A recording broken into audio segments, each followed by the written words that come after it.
Happy Monday, episode 49. Why are you guys laughing? Start off the show laughing. That's something funny. Okay. Yeah, here we are back. Plug Talk Sports, episode 49. You guys know me, Danny Torres. Isaac is. Guys, we have an announcement to make. Isaac, can I tell them?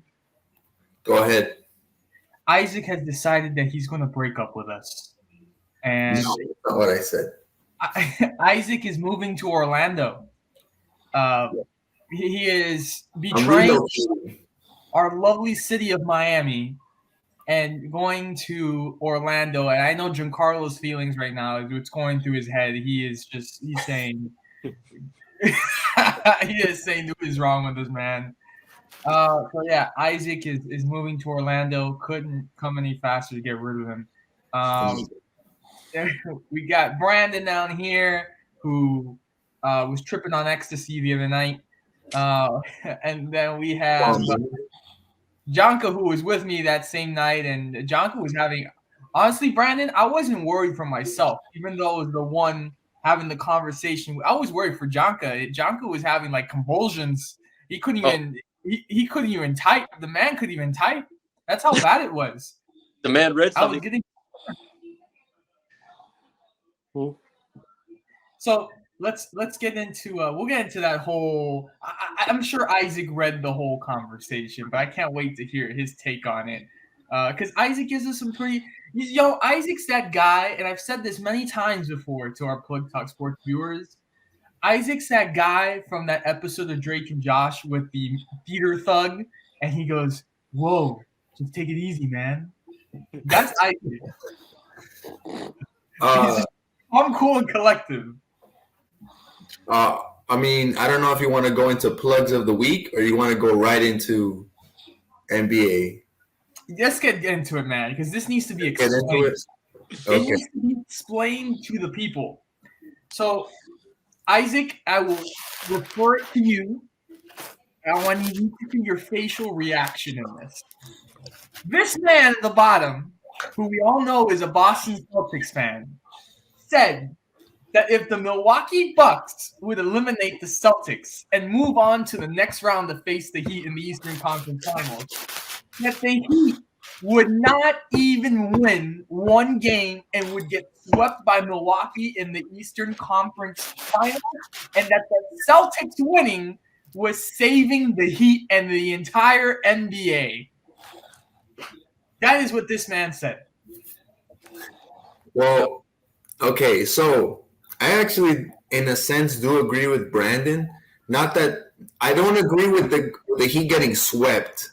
Absolutely don't agree with that. You know what I'm saying? But I believe that Milwaukee is a bigger threat than the Celtics in the sense where Miami's perimeter defense can be great, but in the paint sometimes it can lag a little bit, and they always blow leads inside. And what does Giannis do? What does he do the best? Inside the paint, he's a monster. And if I had to, think between Bam Adebayo and Giannis, who's the better inside scorer? It's the guy who takes up the most space, and that's Giannis. And he's able to stretch the floor too in transition. He's a beast. That's all I'm saying. I'm not disagreeing with you. I'm not disagreeing with anything you're saying. I do think that Milwaukee was the tougher challenge for Miami. Yes. It's just the fact that he said that we wouldn't win not only one. That part I do disagree with. Yeah, and I told him that if the Heat won just one game in the series, which now I'm upset that it wasn't Milwaukee, that he would have to come on here and say, "I don't know basketball. I don't know basketball." So he got lucked out of this one. Hey, well, I'm just gonna say, I mean, probably be able to say that, but I'll probably come in game 4 of that series, because I'm telling you right now. I mean, when I was watching that entire series, especially going on with game 5 after that Celtics after last minutes, which I was mind boggled about after that. But after game 5, I mean, the reality was that the Celtics throughout this entire series was holding Milwaukee to below 100 points a game as a team whenever they won their games, or even that lost in Game 5. They were doing everything they can as the number one efficient defensive team in the NBA postseason so far. And at the same time, Giannis was still giving you 40 a game multiple times. Drew Holiday had to get hot at least once for Milwaukee to even win that series. So in reality, it's like, I mean, Milwaukee not only has the size, but they also have the hustle and the perimeter shooting of it. I mean, thank God for the Celtics, who apparently outshot this Milwaukee team from the perimeter by almost like, I think it was 55 shots on some ridiculous number. Because I remember Game 7, that was all we can talk about. Grant Williams threes, the Batman called, Peyton Pritchard going fast PP, you know what I mean?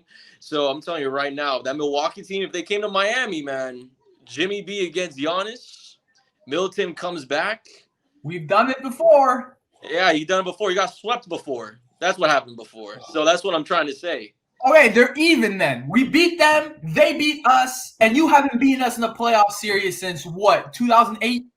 Look, all I'm going to say is, though, you guys aren't coming from a Disney resort this time, all right? Oh, my God, bro. Oh, my God. I'm going to have convulsions. Look, the Celtics right now are 4-1 without Robert Williams on the lineup. He's back on now. Kyle Lowry's out Game 1, I believe.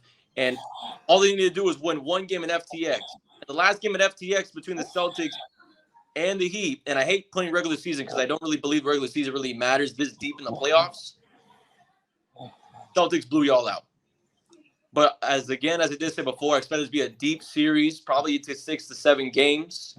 I'm only hopeful as a Celtic fan. Of course, I'm doing my unbiased 6-7 games. But hopefully as a Celtic fan, they win every single game in the park, these game 1 or 2 on the road to finish it hopefully in 6. But I mean, then again, this will be more or less of an aggressive team to go against in Miami Heat as well for the Boston Celtics, because I think Eric Spoelstra said it was be like an old-fashioned, defensive type of series. I think he said.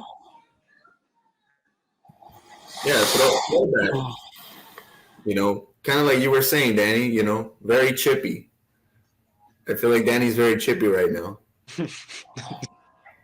I have nothing to say. I have nothing to say when people start saying that we're double fried. I got nothing to say. Look, I'm just saying, because it's not like Jason Tatum is literally averaging the same exact points as Jimmy Butler, and then the next guy, like Brandon, but Max Strus. You know what I mean? So both players are top 5 right now in playoff points. It's actually a good take. We'll have to see. We'll have to see what Jaylen Brown can do, because JB definitely picked up in Game 7. Grant Williams was one of our best 3-point shooters, about 41% season, 41% in the postseason. And then, thank God they decided to leave him alone in Game 7 because he was knocking down every single shot. So I think that, this is actually the first team in the postseason that Miami faces off against that has real depth that can face off with this roster. And then, of course, then we talk about the aggression. What is that? This man, stop that. That was like 2-3 years ago. You remember that? I don't care, man. Tell him to get a Defensive Player of the Year first. Come on. That was 3 years ago, 2 years ago, probably. I don't even remember. That was a whole pandemic. Man, hey, man, it's a new year. A whole different Celtic team. No more Gordon Hayward or other guys. So, in reality, this is an absolutely new roster from both sides. I mean, PJ Tucker, I think, might even be a difference just because of how close it is right now. And also, speaking of which, if PJ Tucker was still in that Milwaukee squad, I mean, I don't know if I even have the Celtics winning in 7. So, telling you right now, you guys have the pieces for it, but it'll definitely go deep. I have Celtics in 6, though. I have Celtics in 6 in this one. Brandon, do you think the Celtics shooting will hold them to be able to win those 4 games that you mentioned? Most likely not, because the thing is, though, as I said before, in reality, in that Milwaukee series, we hold Milwaukee to about 4 games where they're shooting about less than 100% as a team, and basically average less than 100 points a game as a team in that series. In reality, that was probably the reason why we won those games. I mean, even though Boston's shooting more threes than I've ever seen them, just because Udoka's offense now, perimeter shooting off the wings now. I mean, the defense itself has been making sure that the Celtics, no matter how bad they are past the arc, they're able to finish. I mean, Game 7, as I said before, great 3-point performance, but at the same time, 109 points. All right. We're in the NBA today where 120 is almost a normal outcome, or 115 should be an average for a team coming out the postseason, right? So perimeter shooting is definitely going to be one where they have an advantage over the Heat. But in reality, I mean, I wish they attacked the paint more, but it's almost like every single series they go against, besides that Brooklyn one, they're going to have somebody in the paint that's going to be a beast. Obviously, Bam Adebayo is going to be a much better player this year than he was 2 years prior. I think his individual game defensively has been phenomenal to watch this year. But in reality, it's like, perimeter shooting, that's all the Celtics. That's all the Celtics, especially with Kyle Lowry going back and forth with injuries. I mean, unless Tyler Hero gets on this series, it's possible. It happened before, could happen again, but I don't really see it. I just need Tyler Hero to show me at least some sort of consistency. That's all I need. I haven't seen any consistency from this Miami Heat team to actually sweep any of the teams that you guys talk about, especially from Joel Embiid missing 2 games and having a fractured skull to come back. I mean, the Miami Heat, the only thing Miami needs to do, because they have home court advantage, they just need to finish at home. So far undefeated at home in FTX, they've done their job. They have to continue doing their job. But they'll have to do it against a Boston Celtics team that won 2 in Milwaukee. And we all seen what that Milwaukee crowd looks like. I mean, they're battle-tested. Tatum 46 in Game 6. He's averaging basically the same exact Jimmy Butler right now. JB averaging 20+. Grant Williams 15 or so, or 12 or so, I believe. And Payne Pritchard off the bench. Rob Williams, even without Rob, they're 4-1. And a lot of people I remember from the Brooklyn series, without Robert Williams, people were talking about, Brooklyn should take one of the games in Boston. Brooklyn should be swept them. So you go against one of the best shooters out there in Kevin Durant. You lock him up. Then you go against one of the best players on earth, and you do your best, and you actually win it in 7 games. And now the Celtics have to go against one of the best players in the postseason of late, in Jimmy Butler. So as I said before, perimeter is going to be a real thing, but it's all about the defense. All about the defense. Man.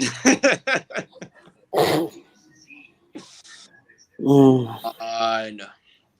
You got to give me a reason why the Heat are going to win this one. You got to give me some reason before you put that. I feel like Danny's been waiting to say something. What's up, Danny? You look very concerned right now. I think he wants to say something. He needs to say something. This man. Ooh, it's on him. It's on him. I have the phone number of a very trusted therapist. He's very good. You might want to check him out. He does all types of 24/7 available. He does FaceTime calls. I can give you his number if you like, and you can get that sorted out. Bro, it is not delusional to believe a team that beat out Milwaukee and Brooklyn can all the way to the finals. All right, I'm just saying, man. Hasn't been Game 1 yet. Hasn't been Game 1. You really think it's going to be that easy for Miami? That's what I'm saying. If the Celtics take either Game 1 or 2, that should be it. Because you guys. I said in the chat. We were in the chat. I said Heat in 7. Heat in 7. I don't know about Heat in 7. 7 games. I didn't say it was easy. But to say that beating Brooklyn is an accomplishment is... Hey, everyone was saying that was going to be a marquee matchup early off. No one wants to talk about that Celtic defense during that series, locking up KD. Kyrie Irving having the best game of the series in Game 1 with 39 points. You get 10 points, 12 points, 17 points is better.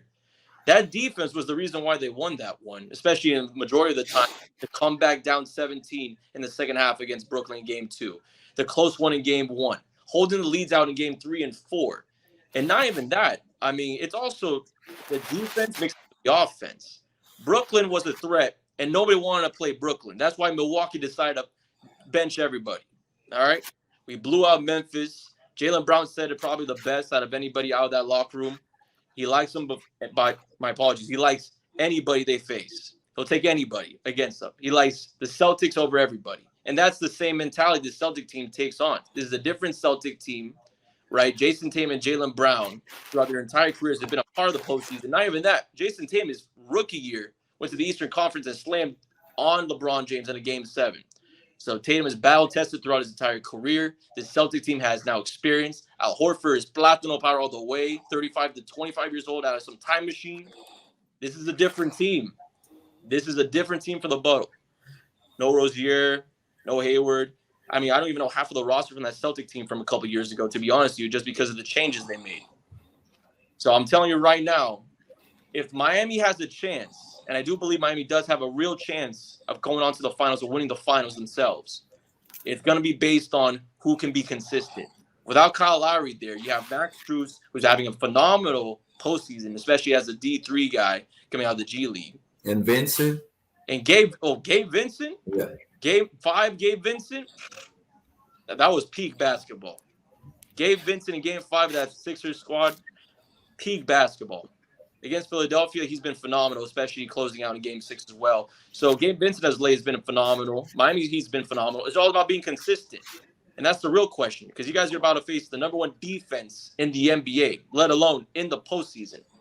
And I mind you, you guys have a better offense efficiency, I believe. However, the Celtics still fourth overall in the postseason. So you're still going against the top 5, top 4, top 1, whatever it is. You're getting the best of the best now. It's a Final Four, basically, in professionals. I just wanted to say Miami's actually number 1, according to ESPN, in defensive points allowed in the playoffs. But like you said, like regardless of the number, regardless of whatever, like it's gonna come down to the shooting and the defense. I mean, that's no question. Like Tyler Hero will have to have that game, that playoff game. Like we'll have to see Bam Adebayo scoring a lot more points. Go ahead, Danny. I feel like the Miami Heat need to pick up the shooting. First off, I want to address this comment here. This is Jordan, who is a Warriors fan. First off, Golden State can't decide whether they want to play in Oakland or San Francisco. And second, maybe Curry should decide whether he wants to have an open relationship or not. Thank you. Next. Jonker, would you like to chime in on this? All right, I'll let you all of you in this little mini circle you had. Express my true feelings of frustration. All right. I'm feeling the inner peace I've learned from the Calm app that LeBron advertises. But Jonker, I'll let you go first. Are we sponsored? Okay. It was the very last day me and Daniel were in Vegas. We were headed to dinner, and I was telling him that I wanted the Bucks over. I wanted the Bucks more than I wanted the Celtics because I felt the Celtics were hungrier than the Bucks, even though the Bucks made the finals last year and won. I was telling Daniel, it's like, hey, listen, the Celtics are balling right now. Even though they lost that I think it was Game 5. I was like, hey, don't mess with the Celtics, bro. I know you were saying about Giannis and stuff like that. I respect Giannis 100%. But I knew the Celtics were like, we're gonna do something because every game was super close. And well,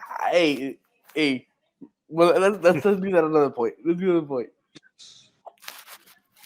The Heat, I have yet to see what Brandon was saying. The will to win. I have not seen it. I don't see that emotion of them wanting to like be that team that will just like run over you when they find the chance. They had that 2-0 lead with Philly, and then all of a sudden they just go on like one of the worst shooting streaks I've ever seen in a 2-game span. I don't even understand that. What the hell that was? If I see that, and besides those 2 games they lost in Philly, they weren't even that big of blowouts. To be honest. They were losing by not that much. And Duncan Robinson wasn't even playing. So figure me out that. Don't even judge me on that. I don't know where Duncan Robinson was. You asked Spoelstra on that one. Okay, I feel like we had him. We were shooting bad. And you don't have one of our best shooters in. Bro, listen. Thank you, next. Okay. No. Now, let's talk about tomorrow's game. I do agree. Whoever can shoot the most and can make it consistently will win the series. But that's only like, for me personally, that's only 35% of the whole thing. Forget about defense at this point. Forget about it. Sure, let's just let them right through the paint. Listen. Forget about defense, porque lo condenado, the refs are not gonna let that happen. just when it starts to get good, B, yeah, it's a whole lot of the momentum. So let's get this out of the way. The team that wants it more will win the series. If it's the Heat, I'll win it. We go on and we win the entire finals. Let's go celebrate Campana. Woo. If it's the Boston, okay, they go to Boston, start drinking beer. Let's go crazy. Whatever. I don't care who wins at this point. I just want to see who wants it more. It was because whoever wins this series, I'm telling you right now, for the future to come, will be the team of the East. Will be the team of the East. Because I have not seen it yet from the Heat. Even though I want the Heat to win, I have not seen it yet. The Celtics have fought, obviously not that strong of a Nets team, but they still won. They faced the Bucks, which is a really freaking hard team, and they won. And they came back from adversity, 2 games down. So I'm like, that's tough. That's tough. Bro, but now it's where the real. We're listening to the guy who comes in. And has a UM Instagram page and wore a Florida State shirt one day and rooted for them in the national championship. We're listening to that guy. And then he says, "Oh, I'm a UM fan." And ask Jordan. Jordan's a diehard UF fan. Would he ever wear a UM or FSU shirt? Never. And so we're listening to this guy lecture us on. Hey, but you got a point about the referees, though. Scott Foster, I'm looking at you, man. Someone gets Scott. I hate the referees. Hey, if you're gonna talk about me being delusional, you're a Cowboy fan. So everybody's delusional in this entire place. I never said we were winning the Super Bowl. Oh my gosh. No, someone never said that. He never said that. Hey, at least I'm not a bandwagon Patriots fan. That's funny how when I was a Patriots fan, they only had 3 Super Bowls. So they only had 3 Super Bowls. Only 3 Super Bowls, guys. 3 Super Bowls. Okay, so from 2005 to 2015, didn't show up anywhere, right? Okay, guys, what was all your talking? Only 3 guys. Only 3. That's not a lot. Only 3 Super Bowls. But you guys have just as many wins in the playoffs as the Detroit Lions. So I wouldn't be talking. Oh my god. Well, we have more than the Dolphins. Hey, calm down. We had Matt Moore on our roster, and you'll never have that, all right? I like Matt more than Tua. Oh, and you're saying, you see what I mean? You're listening to the guy that said Dan Marino was a top 5 player in Miami. Hey, we'll get to Tua in the next segment. Oh my gosh. But we have to talk about this Eastern Conference because I actually have a couple of questions, especially for you guys as Heat fans, but unbiased, of course. I have to ask, who do you think is a specific player on this Miami Heat team? And I know Jimmy Butler's been on a tear so far in this postseason, but besides Jimmy B, who do you think will probably be the next player to step up incoming for this Eastern Conference Finals? Udonis Haslam. I would have to say Oladipo. He can come out pretty quiet, but he could put on the pedal. He did have that 40-point game at the end of the regular season. Like he could shoot when he wants to, but I don't think they've given him enough minutes for him to prove himself. No, yeah. I mean, plus not even that. I mean, because I remember he had about 40 in the last regular season game. Had a game here and there in the Atlanta series. We had 20, 30, and then the other days 6. Yeah, 6 threes. Yeah. So I mean, that also goes back to my point about it's all about consistency and who stays consistent going on through. Basically, I mean, this series is gonna be over in a week or 2. You know what I mean? So it's all about that. But I mean, from you guys, Danny, Isaac, I mean, who do you think will be that guy? Well, I think that this Heat team, we'll consider Jimmy Butler the guy, but this is not really a team that's just there's superstars. You can say, oh, well, he's going to step up and do it. I mean, I think this has been a team that's just a collective unit effort where it can be any person at any moment that steps up and gets hot, whether it's Strus, Gabe Vincent. Don't even talk about we haven't even talked about Yurtsevin yet. Mm-hmm. But yeah, this is a Miami Heat team that it's a collective unit, and whoever is their number is called up, they go out and do what they need to do. Whether obviously where they need a little extra push, it's usually Jimmy. I'm not worried about having as much as Kyle Lowry brings that experience. I mean, this is a team that has played almost the entire season and now the playoffs with its quote unquote superstars not playing together in the lineup, and they still kicked ass. So I'm not really worried about that. That's not something that's been a difference maker for them. I have to say, I have to disagree. I have to actually, like, for me, it's Bam Adebayo. Like, we have to see him have a couple games. Like, if we're really talking not just the Eastern Conference Finals, if we're talking about this team even winning the finals, they need a second player. Jimmy Butler's going to look like how he looked like against the Celtics, just like hunched over, scoring 40, 45 points a night. And that was Lakers, right? It wasn't that against the Lakers? The finals. No, yeah, that was against the Lakers. Mm-hmm. Yeah. But I'm saying I think you have to have that other player that stretches the floor. And, of course, Bam Adebayo is not going to give you a bunch of threes or whatever, but just somebody else who stretches the floor, like who creates a shot just like Tyler Hero. I think Tyler Hero is one of the best young players in creating their own shot. You give them the ball on one end and they, 2 or 3 moves, they're on the other side of the court shooting a 3 or shooting a 2 or, just mixing it up. But I feel like for the offense, for Miami, for it to have success, that pick and roll has to pick up. You have Kyle Lowry who's out, with injuries and stuff. But what is Kyle Lowry and Bam Adebayo, what do they do the best? And it's that pick and roll. And so if Jimmy Butler can maybe somehow incorporate the pick and roll with Bam Adebayo and he can get his player efficiency up, I think right now that's Tyler and Bam. And I don't know what you guys are watching, but throughout the playoffs, when the Heat haven't had to score, Tyler Hero's been the guy that stepped up and has kept Miami in the game. So but he's averaged only 14 points. We need some 25, 30-point games for this team to really win the finals and compete. I mean, being a six-man, you're not going to get 25, 30 a game from a six-man. Exactly. I need it from Bam. That's what I'm saying. Yeah, but I mean, one thing I have to say, though, because the only difference from you're going into this year against the Celtics compared to the one that you just got off from the 76ers, I mean, games 1 and 2, the offensive boards are going to be there for Miami. I'm guaranteeing you guys that right now. Daniel Tice, Al Horford, Robert Williams, who's supposed to be going to be coming back for game 1. Hopefully, he has a clean slate because I know he was out for about 3 to almost 4 games in that Bucks series. But, I mean, those offensive rebounds, I mean, you guys won't be having that advantage on that.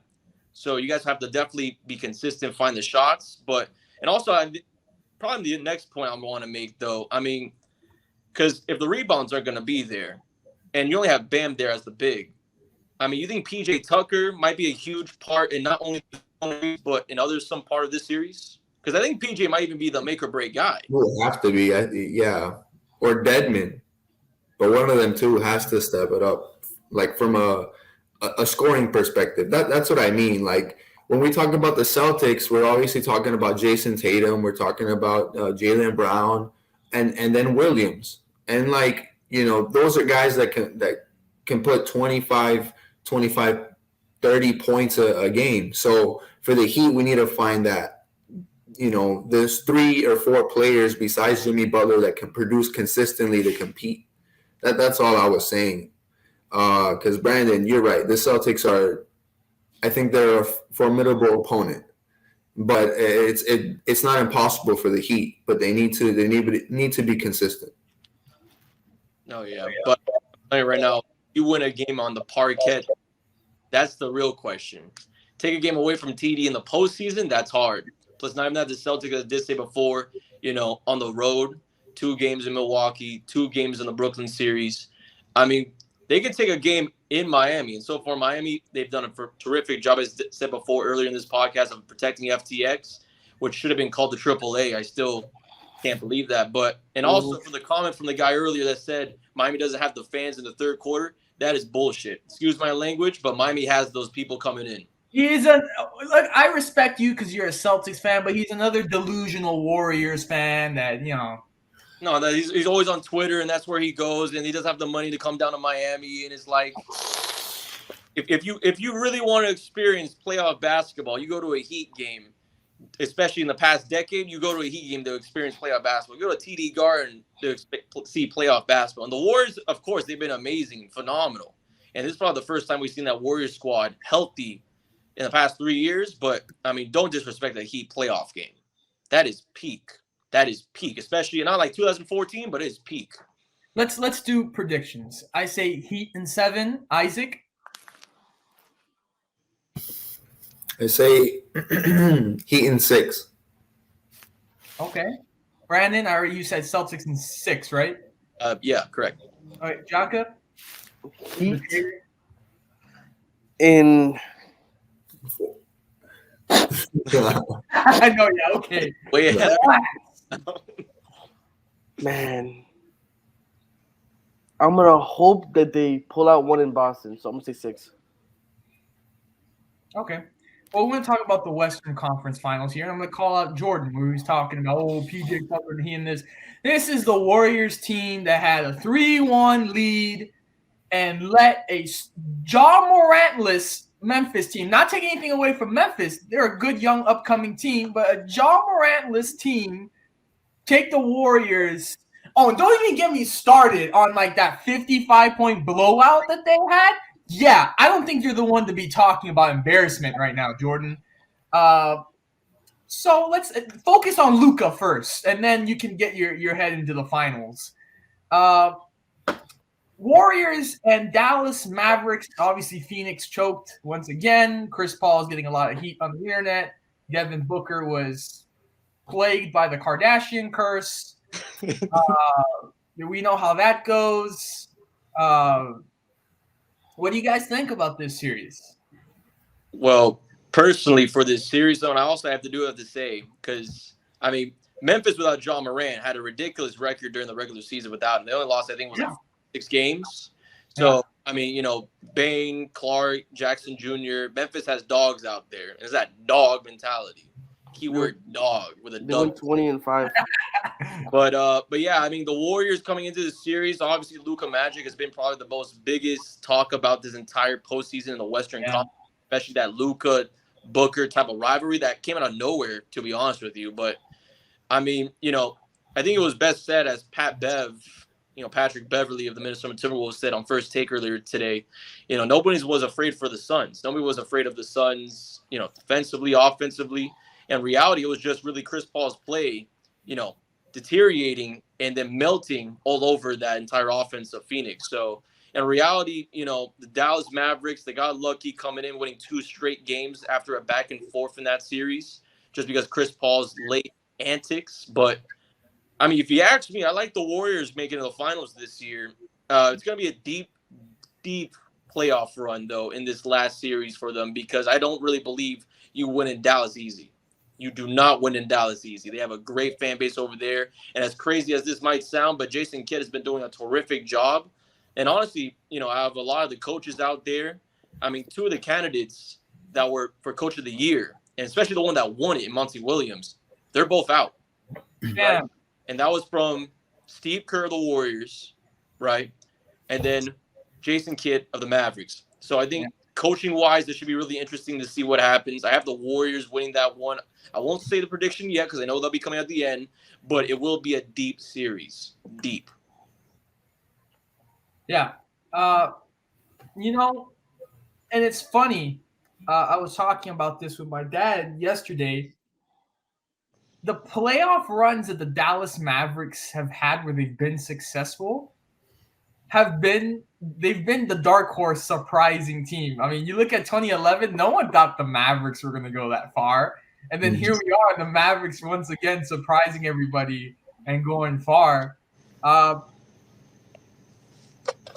going to pick Warriors, but I think Warriors will win this series.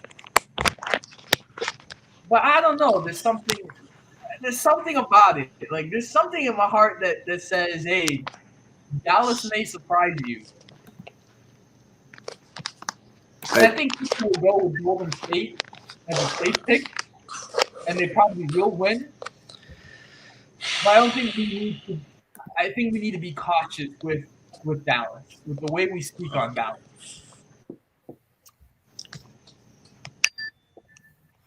Isaac, Janka? You want to go, Isaac? No, sure. Well, hold on. I don't know what's going on there. Brandon, we lost Brandon. But anyway, yeah, oh god, no, I do like the Warriors. I mean, it's really hard to wrap my head around the idea that Luka Doncic would outscore Stephen Curry, Klay Thompson, Draymond Green, the Poole, who's been great as of late, even in the playoffs. Just the so many weapons that the Warriors have, and we were just talking about the Celtics having so many guys that could turn it on. The Warriors probably have double the players on the roster. You think about Phoenix had weapons too, though, right? Yeah, but without DeAndre Ayton playing the way that he was playing horrible this playoff. And like when he is there and you have a healthy Booker, you have all other healthy players, it's just a different team. And Chris Paul, I don't know, man. He doesn't look like the same player that he once was. And yeah. I guess we lost. Oh, we have Brandon now. He's coming back. Yeah, sorry about that. I mean, because it was Doc Rivers. It was Doc Rivers. He was coming back. He said, "Hey, don't jinx the Celtics." Came just in time. No, yeah, because I'm on my phone right now, and it's like because I just moved to a new place, so like the phone thing. Apparently, somebody calls you, it mutes the whole damn thing. So, So I had to be quick. I had to be quick. What you missed, Brandon, was Isaac saying that it would be crazy to think that Luka would outscore the Warriors with Curry and Klay Thompson and Jordan Poole. Yeah, like he's got to do so much. Like he already leads the team in rebounds, assists, and points. Now you're expecting him to play defense against these other great weapons that the Warriors have. I don't think it even goes to 6 games. I see the Warriors winning in 5 games. No, yeah, I mean, because don't get me wrong. Obviously, Luka doing everything. He can't outscore the Warriors. Obviously, as I did say before, this is the first time in 3 years that this team has been fully healthy, and now they got a bunch of young cast coming in. Where you got, Jordan Poole has been playing phenomenal, and maybe even a snub for most improved player. I don't believe so, but that might be for another discussion. And, of course, Andrew Wiggins is looking for that extension on his contract. But in reality, I mean, a lot of people have been putting the spotlight on Luka. But what about, Brunson, the Villanova? What about Spencer Dinwiddie finally picking it up in that game where they blew out the Suns? This is true. So, obviously, Kleber is going to be a huge part of that defense as well. I think they have a really great size on the bench. Powell as well is very underrated as a big. Obviously, he won't be the difference maker in this series. There's no doubt. But in reality, if Brunson and Dinwiddie and that entire backcourt, if they play great small ball against this Warriors team, and as crazy as it sounds, outscore the Warriors just between Brunson, Dinwiddie, and Luka, it's a possibility they can do it. They did it against Phoenix, who had 6 or 7 wins. So, obviously, the regular season, they don't really care about that. They come into this series realizing that, hey, we're in the Western Conference Finals. We got 4 wins to take care of. So, obviously, Brunson been having, and I have to say, probably a top 3 playoff postseason performance this year from Jalen Brunson. So, honestly, I think possibly won't be all Luka in this one. Won't be all Luka. Janka? First of all, I would like to say farewell to probably the 30th player in all the NBA, Chris Paul. I hope you enjoy Cancun. I hope you lose everything in your life. Bro, what do you do? Player.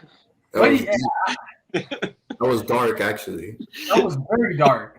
Oye, por hablar tanta mierda de Luka. La Luka mía. Eso, ya tú sabes. Luka's my guy, bro. Wait, the Phoenix Suns. I've been telling Daniel from the beginning. The Phoenix Suns were nothing but a shell of what they think they are. They think they're all this, they're this high, but they're actually that low.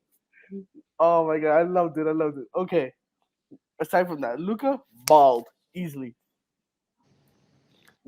Obviously, the Grizzlies played the Warriors. They didn't have Jaw. Even though they had a good record in the regular season, they went 20-5 without him. It's still good, but in the playoffs, with your star player, it matters. We saw that. Even though they did have that blowout win, which is shocking. I mean, you were like, what the hell's going on? But but even though they handled it at Oakland, but I think I agree. The series will probably go. I say like in five, just because the Warriors they got Steph, they got Clay, they got Draymond, they got Looney that's playing really well right now. They got Jordan Poole, they got Kaminga. They have plenty of bodies they can put on Luca. If you just hold Luca and just give him plenty of bodies, and then just have the rest of them guard Brunson, and then I'm pretty sure the Warriors are pretty tall. All I'm hearing is, oh, you have this guy, this guy, this guy. You know, out of you two, I agree more with Brandon, which is weird. But there's not any question marks that you guys have on the Warriors that you guys did not see in this last series.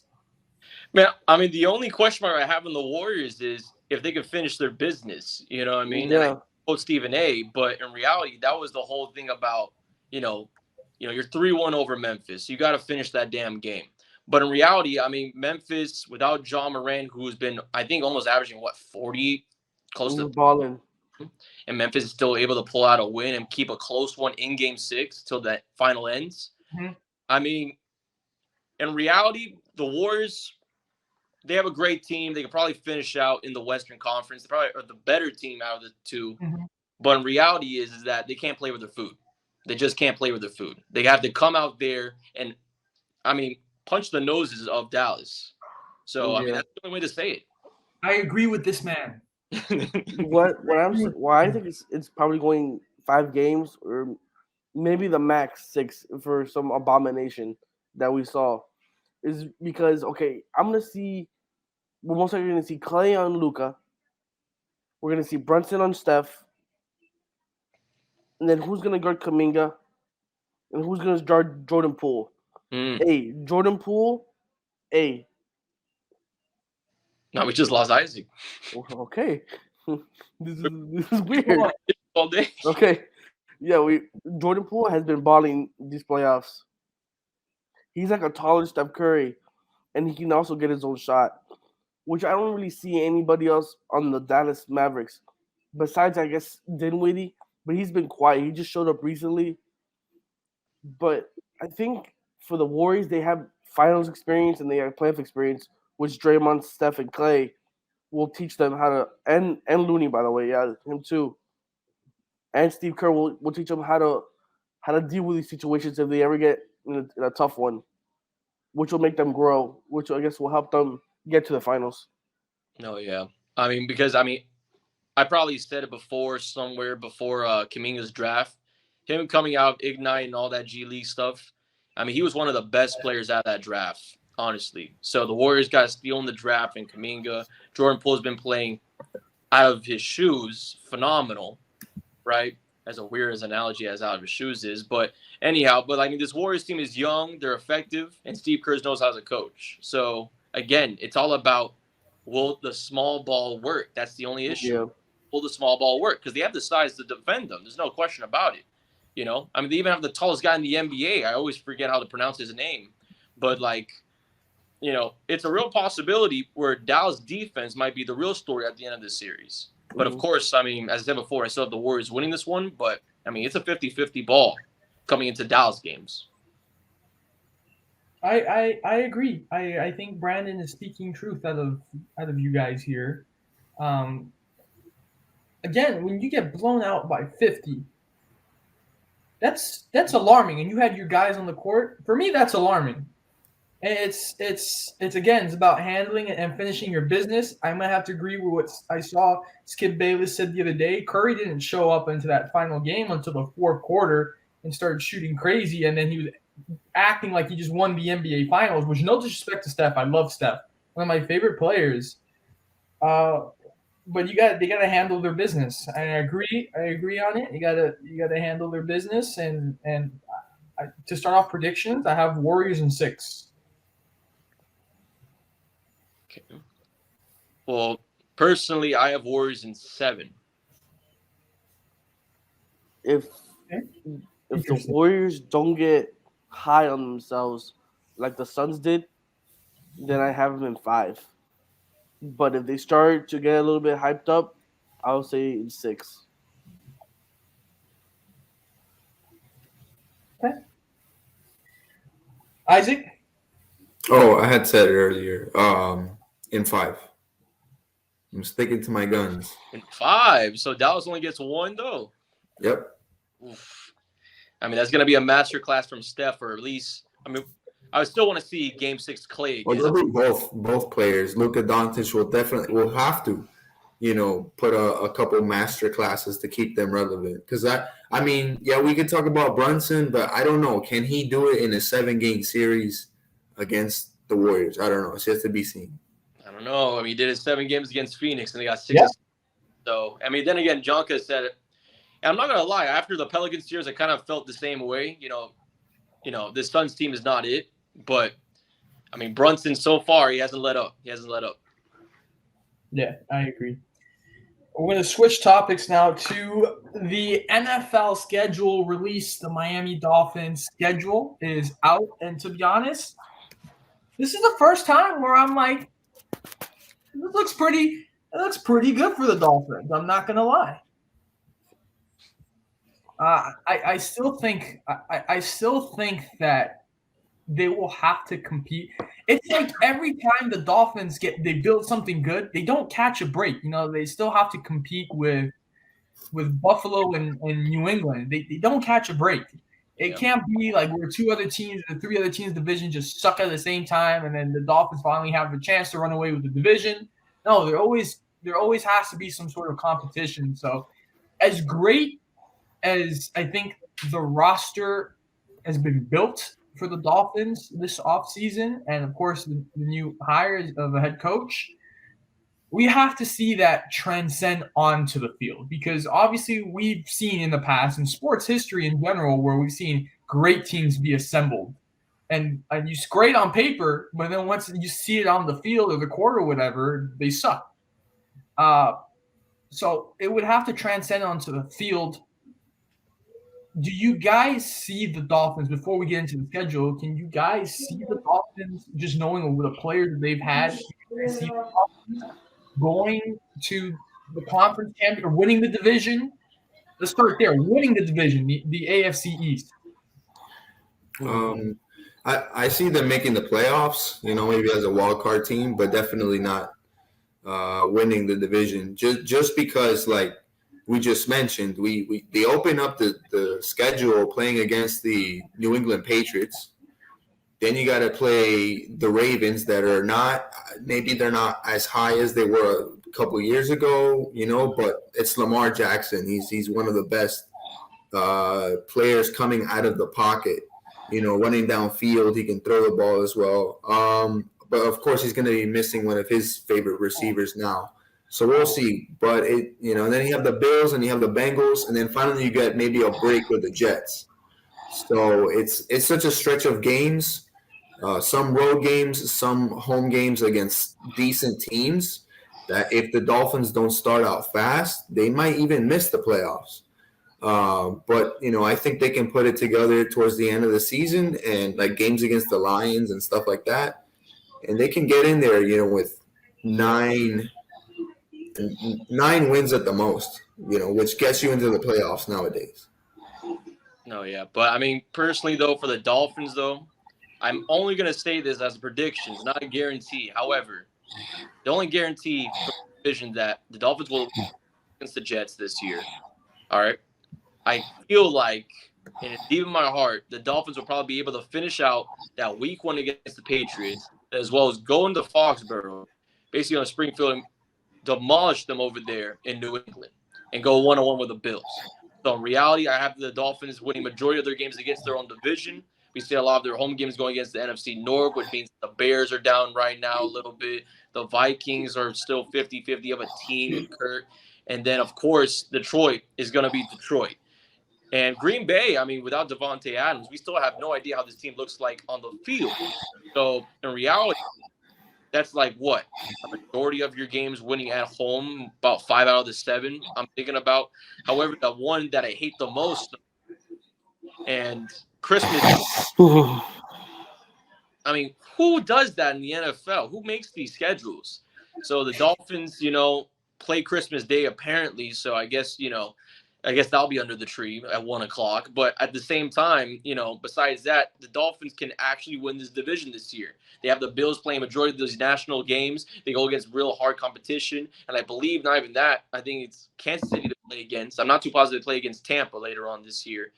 But, the reason why the Bills have a hard schedule is because they're a primetime team. And they're going to be tested this year. The Dolphins, they might not be tested this year. All right, they might just brush through a lot of the NFC North, what I said before, might even brush through the division, besides, of course, maybe going one-on-one with the Bills. But I like the Dolphins winning the division this year and actually making it as a home game for the playoffs. Let's walk through the schedule. In week 1, they have the New England Patriots. In week 2, they have the Baltimore Ravens. In week 3, they have the Buffalo Bills.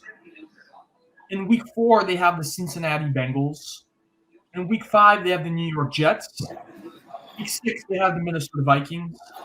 Week 7, they have the Pittsburgh Steelers.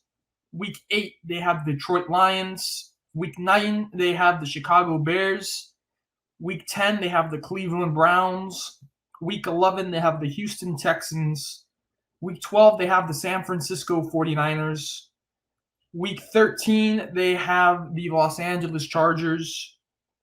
Week 14, they have the Buffalo Bills. Week 15, they have the Green Bay Packers. Week 16, they have the New England Patriots. And week 17, they finish the season off against the New York Jets.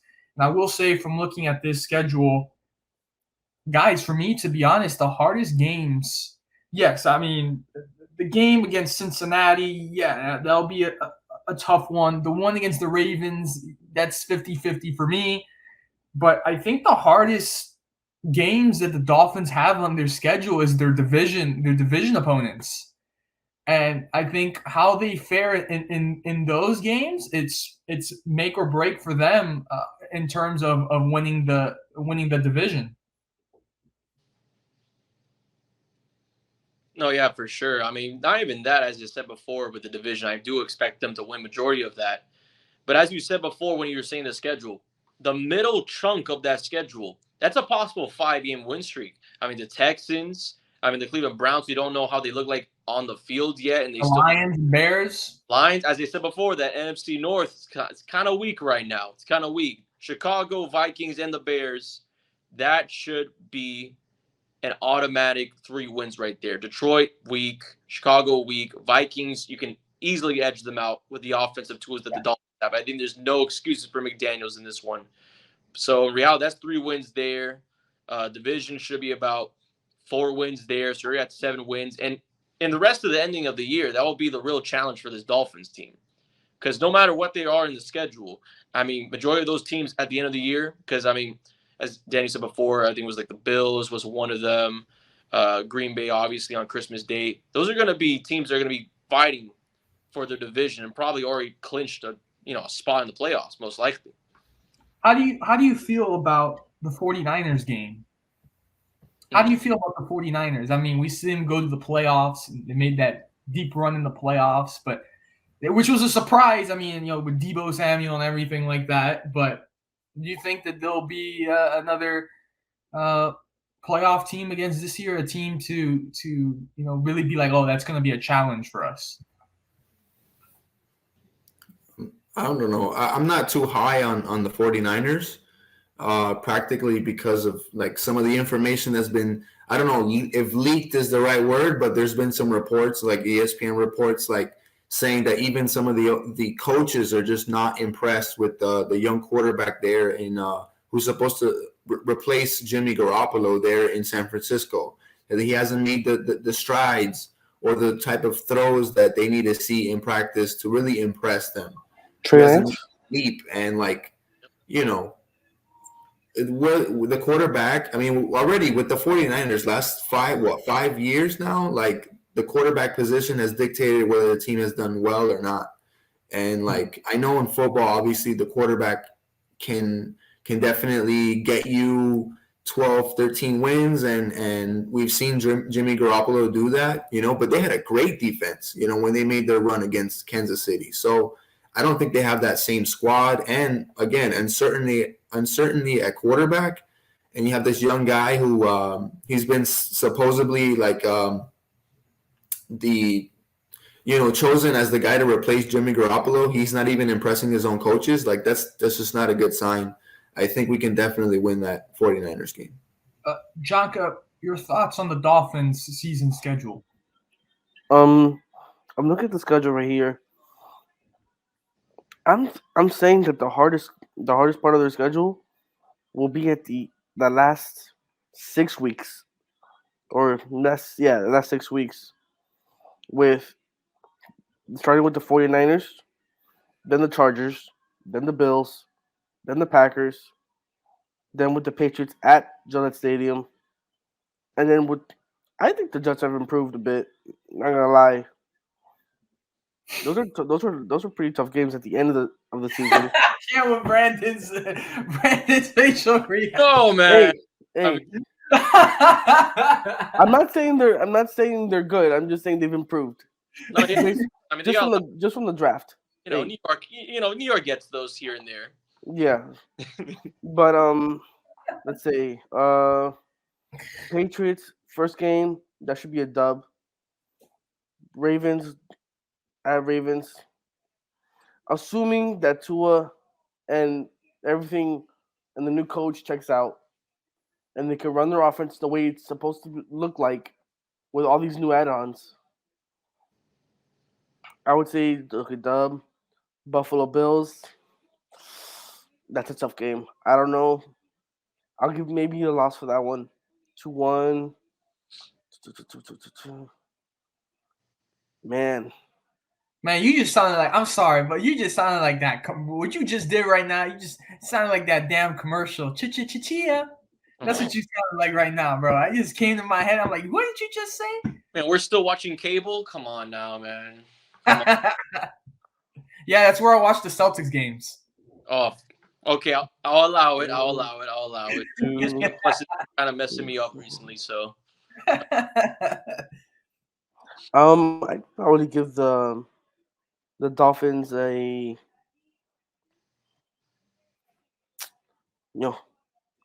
11-6. For the first time in history, I can finally say I see positive things for the Dolphins. This is the first time in my history of my lifetime where I can say I see positive things, and it hasn't been long. It's only been 23 years, Brandon, but hey, at least I can say, I've had 23 years of pure misery. But I can say something about the Dolphins. It looks positive. Now, Greer knows what he's doing finally after 7-8 years. So I'm just praying that somehow, some way, Miami can figure it out, because obviously one of those Bills games, that's going to be a crack the bone Tua revenge game. Guarantee Tua's going to go off against Buffalo. That's why I have them at least one of one. Now, I will say this in Jonka fashion. If Tua doesn't at least make a wild card spot this year, throw him out. Throw him out. No more excuses. It's so disrespectful and unfortunate that this kid has gotten here, and since the very beginning, they've been kicking him in the ass. Because they're expecting 2017 Tua. I think that everyone after that championship comeback was like, oh, Tua's the guy. And nobody wanted to do the whole, Drew Brees scenario again, decided to, take him through all the injuries and everything like that.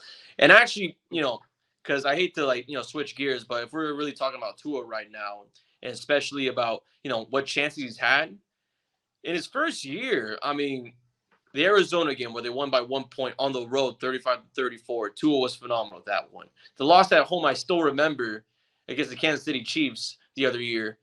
I still remember that one because Tua made incredible passes. And reality is just Tua's anticipation on the route if he makes the right reads. That's it. That's all he needs. He has everything he needs.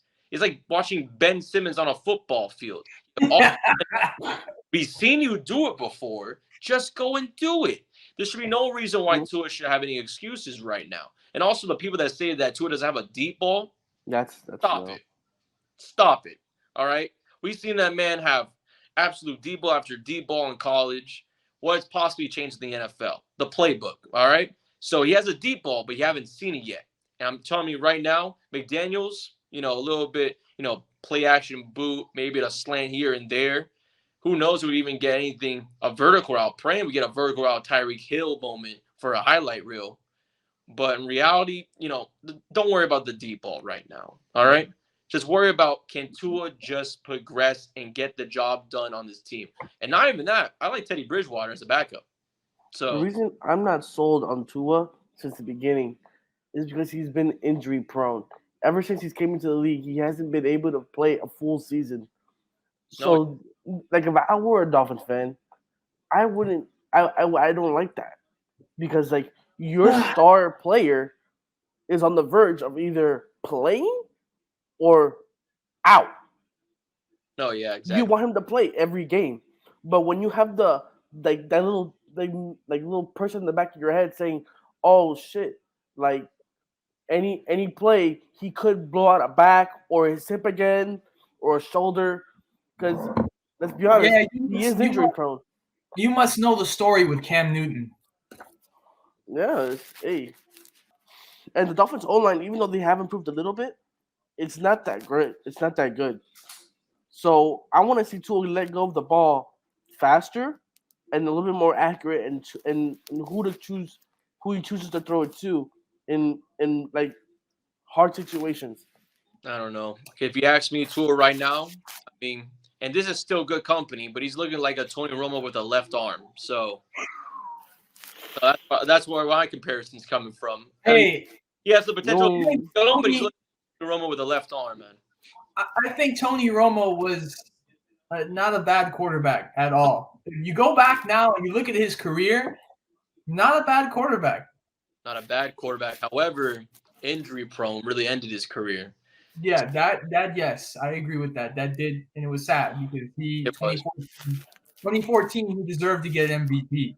But that's just a whole other discussion. Final question around the horn. We'll start with myself. Do the Dolphins make the playoffs? I say yes. Isaac, Dolphins in the playoffs. He's pondering the question.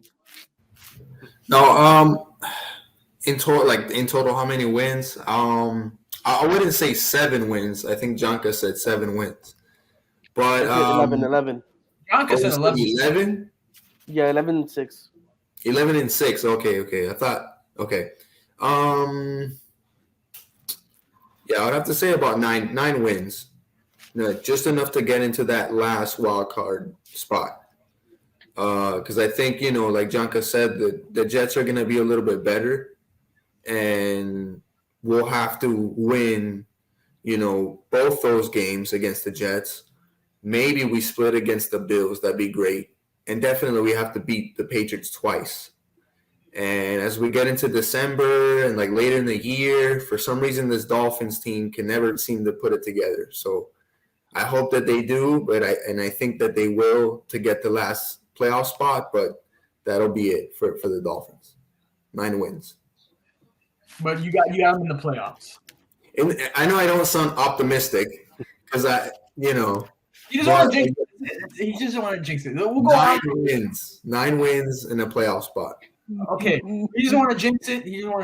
Brandon, playoff spot. Yes or no? I'm telling you right now, and this is a guarantee, the Dolphins will host a playoff game. So they'll win this division. Wow. And as well, they on Madden? Who knows? But I do like the Dolphins. I like the Dolphins' odds. They have the pieces offensively and defensively. They should be the best team in this division. They should be hosting a game in the playoffs sometime, and hopefully it's this time. So I got them making the playoffs. You know what they say? When you talk Miami, you're talking Super Bowl. No. No. Jaka, Miami Dolphins in the playoffs? Hopefully, yes. It's a yes or no question. They should. It's a yes or no question.